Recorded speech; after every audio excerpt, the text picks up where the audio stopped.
Hi friends, இப்போ நம்ம சிறகடிக்க ஆசை பார்க்க போகிற சிறகடிக்க ஆசையில் வந்துட்டு முத்து எப்படியாவது கிளப்பி ஆகணும்னு சொல்லிட்டு இவங்க பார்க்குறாங்க. முத்து வந்து கிளம்புவார்னு பார்த்தா திடீர்னு புக் ஆனது வந்து கேன்சல் ஆயிடுச்சு அப்படின்னு சொல்லிட்டு, அதாவது நான் கிளம்பல அப்படின்னு சொல்லிட்டு ரோகிணியோட அம்மாட்ட சொல்லிட்டு இருக்காங்க. சொன்ன உடனே சரிப்பான்னு சொல்லிட்டு இவங்க இருந்து கிருஷ்ண பார்த்துக்கலான்னு இவங்க ஒரு பக்கத்து பிளான் பண்ணிட்டாங்க.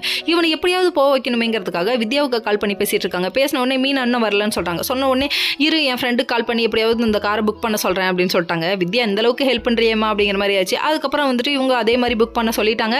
இன்னொரு பக்கம் நம்ம முத்துவும் கிளம்பி போயிட்டாங்க. அதுக்கப்புறம் நான் பார்த்துக்க நீங்கள் போயிட்டு வாங்கன்னு சொல்ல, அதுக்கப்புறம் வந்துட்டு நீ என்னடி நினச்சிட்டு இருக்கோம் மனசுலன்னு சொல்லிட்டு அவங்க அம்மாவும் கத்த ஆரம்பிச்சிட்டாங்க. ரோகிணியை கத்த ஆரம்பிச்சிட்டாங்க. என் வாழ்க்கையை கிடைக்க நீயே போதும் அப்படிங்கிறாங்க.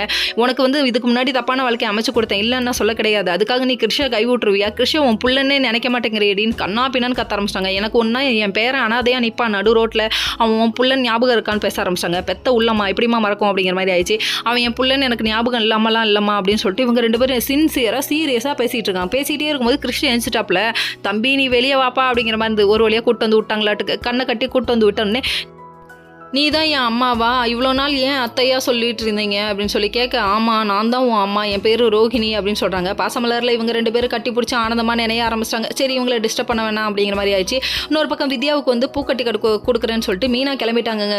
கிளம்புனதுக்கப்புறமா அங்கே போயிட்டு ரெண்டு பேரும் உட்காந்து பூக்கட்டை கற்றுக்குறாங்க.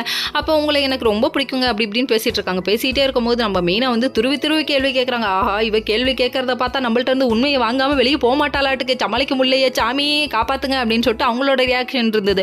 பேசிட்டே இருக்கும்போது யார் என்ட்ரி ஆகுறாங்க? நம்ம ரோகிணியோட துபாய் மாமாமா. ஓகே ஃப்ரெண்ட்ஸ், நெக்ஸ்ட் வீடியோவில் பார்ப்போம். பாய்.